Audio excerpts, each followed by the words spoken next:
Here are two theories about our solar system.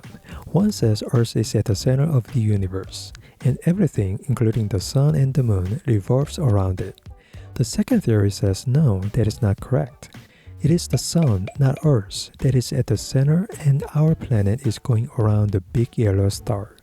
The first theory is known as geocentrism. The second theory is called heliocentrism, and we all know which one is the correct one. It was only 200 years ago in 1820 when the Catholic Church removed the ban on the books written by Copernicus and Galileo on this very subject. Why did it take so long for Homo sapiens to realize what is actually going on? Well, it's because of intuition, the ability to know something without critical thinking. I mean, let's admit it, geocentrism seems like the truth.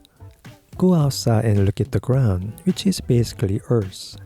It doesn't look flat, doesn't it? And can you actually feel Earth moving or rotating? Not really. Also, the sun does appear to be going around Earth. Intuition.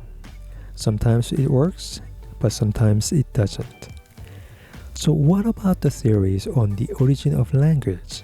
One theory says humans invented language because our ancestors were just so smart. Another theory says our brains naturally evolved in a way that we could learn to speak the way we learn to walk. No one has yet to prove either theory correct.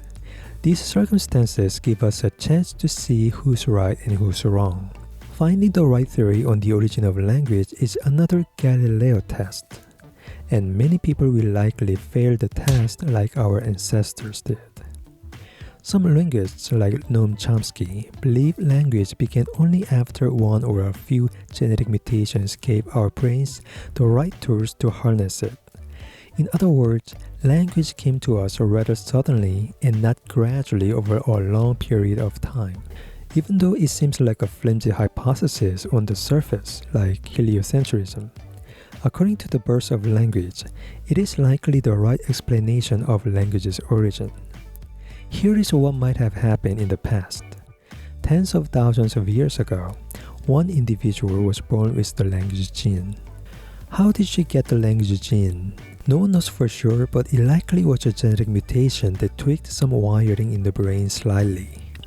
Years later, her children carrying the same gene as her grew up together, likely teaching each other some form of language. Remember the critical period hypothesis. To acquire language, one has to be very young. So the first person born with the language gene likely didn't get to speak or sign.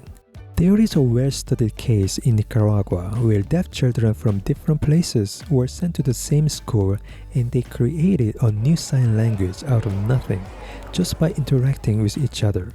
So we know for a fact that children with the language gene can actually invent a new language all by themselves. A language is something that you can speak or sign like English or American Sign Language.